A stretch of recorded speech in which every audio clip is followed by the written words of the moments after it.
नमस्कार बंधुरा पापियास किचेने आपनादेर स्वागत। आज के आमी आपनादेर देखाबो एग कारी बा एग कषा। एटार जोन्नो लागछे डिम सिद्ध करे नियेछि आमी, आर आछे कारी पाता, पेঁয়াজ कुचिए रेखेछि, आदा रसुन और एकटू बाटार जोन्नो पेঁয়াজ रेखेछि। ডিম কষা বানানোর জন্য আমি ডিমগুলো নুন হলুদ মাখিয়ে রেখে দিয়েছি। এটাকে এবারে আমি ভেজে নেব তেল দিয়ে, তারপরে আদা রসুনটাও পেস্ট করে পেঁয়াজ ভেজে নেব পরপর।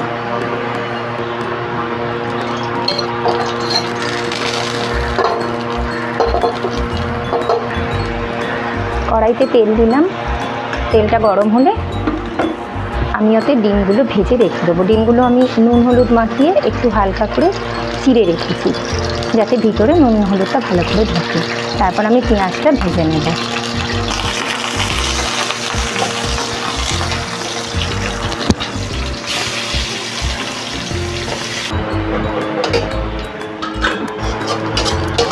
আমি এখানে পেঁয়াজ আর কারি পাতাটা ভাজা হয়ে গেছে, ওটা তুলে রাখবো।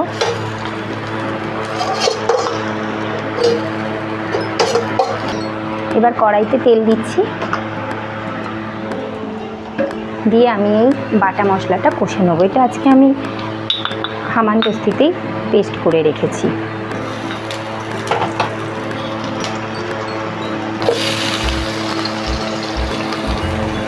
এতে পেস্ট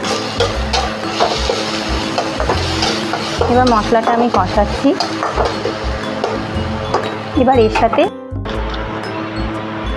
আমি এখানে হলুদ দিলাম,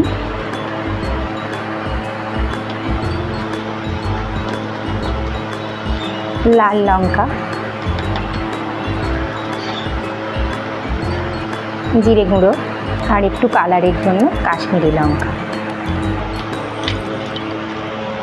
আন্দাজ মতো নুন ও চিনি দিয়ে একটু তেল দিয়ে আমি মশলাটা কষতে থাকবো।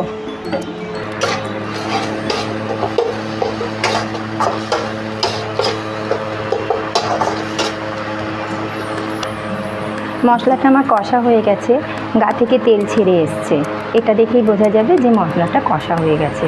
এবার এর সাথে আমার ওই ভেজে রাখা পেঁয়াজ আর কারি পাতাটা অ্যাড করে দিচ্ছি।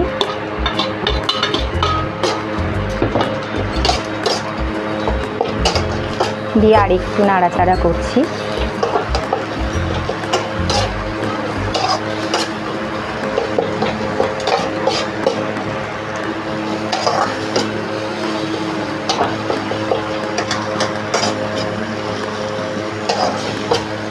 এবার ডিমগুলো দিয়ে ওর সাথে একটু কষিয়ে নেব।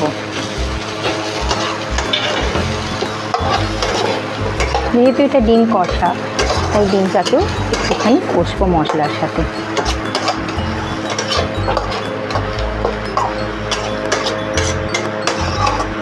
যখন একটা সুন্দর গন্ধ বেরোবে তখন এবারে আমি জল দিয়ে দেব।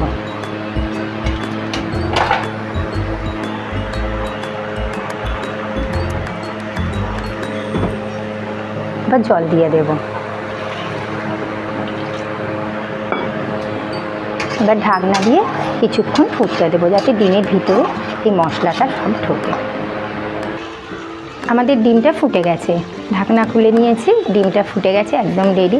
এবারে এটা পরিবেশন করার জন্য একদম রেডি হয়ে যাবে। আমাদের ডিম কষা একদম রেডি, গরম গরম ভাতের সাথে দারুণ জমে যাবে।